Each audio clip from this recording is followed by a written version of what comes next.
నమస్తే, welcome to whistle.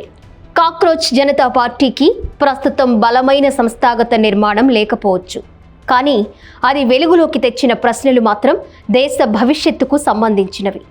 లక్షలాది మంది విద్యార్థుల జీవితాలను ప్రభావితం చేస్తున్న పరీక్షల వ్యవస్థలోని వైఫల్యాలను ప్రభుత్వం ఎంతకాలం నిర్లక్ష్యం చేయగలదు? ప్రభుత్వాలు ఉద్యమాలను అణిచివేయగలవు, నిరసనకారులను అరెస్టు చేయగలవు, ప్రచార యంత్రాంగంతో ఉద్యమాలను అపఖ్యాతి పాలు చేయడానికి ప్రయత్నించగలవు. కానీ కోట్లాది మంది యువత మనసుల్లో పేరుకుపోయిన నిరాశను, ఆవేదనను, ఆగ్రహాన్ని అణచివేయడం ఎవరి వల్ల కాదు.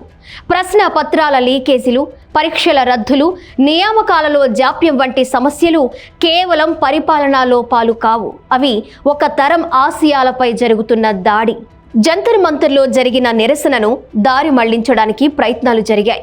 శాంతియుతంగా గళం విప్పిన వారిపై దాడులు జరిగాయి. కానీ చరిత్ర చెబుతున్న సత్యం ఒక్కటే: ప్రజల గొంతును బలవంతంగా మూయించే ప్రతి ప్రయత్నం ఆ గొంతును మరింత బలంగా వినిపించేలా చేస్తుంది.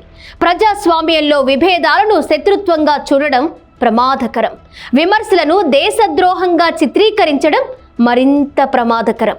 అభిజిత్ దీపికే ప్రారంభించిన ఈ ఉద్యమం ఎంతకాలం నిలుస్తుందో ఇప్పుడే చెప్పలేం.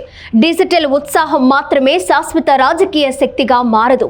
దానికి సిద్ధాంతం కావాలి, క్రమశిక్షణ కావాలి, ప్రజలతో నిరంతర అనుబంధం కావాలి. లేకపోతే అది కూడా గతంలో ఒక్కసారిగా వెలుగులోకి వచ్చి మాయమైన అనేక ఉద్యమాల జాబితాలో చేరిపోతుంది. అయితే ఈ ఉద్యమం ఇప్పటికే ఒక విషయాన్ని నిరూపించింది. మోదీ ప్రభుత్వం నిర్మించుకున్న సమర్థ పరిపాలన అనే ఇమేజ్లో పగుళ్ళు ఉన్నాయని యువత బహిరంగంగా ప్రశ్నించడం ప్రారంభించింది. అధికారాన్ని నిలబెట్టేది ప్రచారం కాదు, పనితీరు. నినాదాలు కాదు, ఫలితాలు.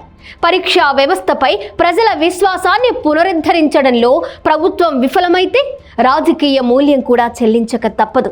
ఎందుకంటే ఎన్నికల్లో ఓటు వేసేది కేవలం విద్యార్థి మాత్రమే కాదు, అతని కుటుంబం, అతని స్నేహితులు, అతని సమాజం కూడా. ఒక విద్యార్థి కల విరిగిపోతే దాని ప్రతిధ్వని లక్షలాది ఇళ్లల్లో వినిపిస్తుంది.